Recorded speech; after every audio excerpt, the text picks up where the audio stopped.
नमस्कार, मी पंजाब डक. आज आहे 4 मे 2026 आणि मी जात आहे कोल्हापूरकडं. तर या ठिकाणी जात असल्यामुळं सर्वप्रथम कोल्हापूरच्या शेतकऱ्याला एक अंदाज देणार आहे.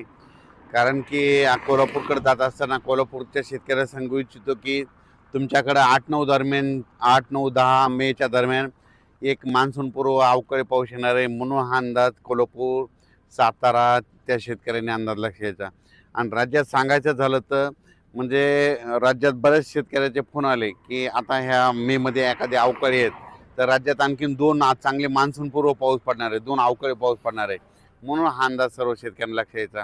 तर राज्यामध्ये 8-9-10च्या दरम्यान सांगायचं झालं तर विदर्भ, पूर्व विदर्भ आणि पश्चिम विदर्भात मग ज्यांच्याकडे हळद असेल तर तुम्ही काय करा, 8 तारखेपर्यंत तुम्ही तुमच्या हळदी काढून झाकून ठेवा. कारण की तुम्हाला सांगू इच्छितो 8-9च्या दरम्यान विदर्भामध्ये वर्धा जिल्हा झाला, नागपूर जिल्हा, भंडारा जिल्हा, गोंदिया जिल्हा, यवतमाळ जिल्हा, चंद्रपूर, गडचिरोली, त्याच्यानंतर अकोला, अमरावती, बुलढाणा, वाशिम ह्या पट्ट्यामध्ये काय होणार आहे, 8-9-10च्या दरम्यान चांगला पाऊस पडणार आहे. म्हणून तुम्ही तुमच्या हळदीची काळजी घ्यावी.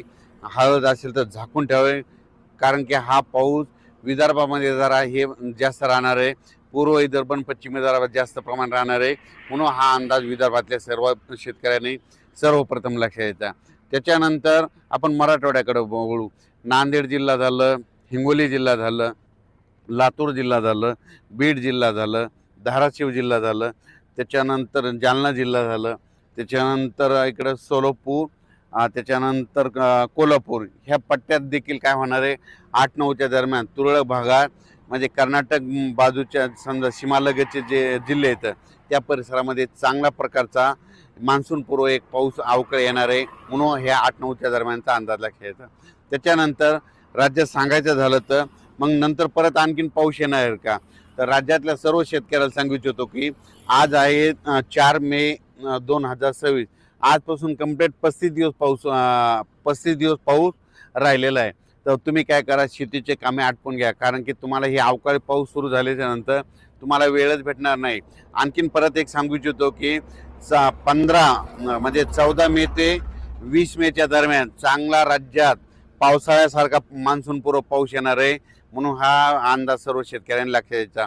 मग ते पाऊस सांगायचं झालं तर जास्त पश्चिम महाराष्ट्राकडे म्हणजे सातारा, सांगली, पुणे जिल्हा, अहिल्यानगर जिल्हा, नाशिक जिल्हा, नंदुरबार जिल्हा, त्याच्यानंतर इकडं सोलापूर जिल्हा, त्याच्यानंतर बीड जिल्हा, धाराशिव जिल्हा, लातूर